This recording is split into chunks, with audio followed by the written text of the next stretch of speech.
Hello guys. അപ്പോൾ guys, നമ്മൾ ഇന്നത്തെ വീഡിയോ എന്ന് പറയുന്നത് ഒരു വോട്ട് എയ്റ്റിനിടെയാണ്. രാവിലെ തന്നെ പുട്ടും കടലക്കറിയാണ് കഴിച്ചത്. അപ്പോൾ ഇന്ന് ഫ്രൈഡേ ആയതുകൊണ്ട് ഞങ്ങൾക്ക് ഇന്ന് മദ്രസയിലൊക്കെ പോകണ്ടായിരുന്നു. അപ്പോൾ മദ്രസയിലൊക്കെ പോയി വന്നതിന് ശേഷം അപ്പോൾ നമ്മൾ ലഞ്ചായിട്ട് കഴിച്ചത് ഫിഷ് ബിരിയാണിയാണ്. അതിനുശേഷം ഒരു സേമിയ പായസവും കുടിച്ചു. അപ്പോൾ ഇന്ന് ഫ്രൈഡേ ആയതുകൊണ്ട് ഞങ്ങളിന്ന് പുറത്തേക്കൊക്കെ ഇറങ്ങിയൊരു സാൻഡ്വിച്ച് കഴിച്ചു. അതിനുശേഷം ഞങ്ങൾ നിസ്കരിക്കാൻ പോയിട്ട് നേരെ ലുലുക്ക് വിട്ടു. പിന്നെ ഞങ്ങൾ ലുലു പോയിട്ട് കുറച്ച് സാധനങ്ങളൊക്കെ വാങ്ങി, കുറച്ച് സ്റ്റേഷനറിയൊക്കെ വാങ്ങിയതിന് ശേഷം ഞങ്ങൾ താഴെ പോയിട്ട് കുറച്ച് സ്നാക്സൊക്കെ വാങ്ങി. അപ്പോൾ ഞങ്ങൾ രാത്രിത്തെ ഫുഡ് കഴിക്കാനായിട്ട് പോയത് ശ്രീ സരവണ എന്ന ഹോട്ടലാണ്. അതൊരു വെജിറ്റേറിയൻ ഹോട്ടലാണ്. അവിടുത്തെ ആംബിയൻസ് ഒക്കെ ഭയങ്കര രസമായിരുന്നു. എന്നിട്ട് ഒരു സ്റ്റാർട്ടറായിട്ട് ഒരു പായസം കൊണ്ടു തന്നിരുന്നു.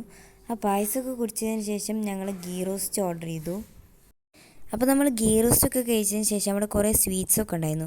കുറച്ച് സ്വീറ്റ്സൊക്കെ വാങ്ങിയതിന് ശേഷം നമ്മൾ നേരെ വീട്ടിൽ പോയി. അപ്പോൾ ഗൈസ്, നമ്മൾ ഇന്നത്തെ വോട്ട് എയ്റ്റിൻ്റെ ഇത്രയേ ഉള്ളൂ. ബൈ.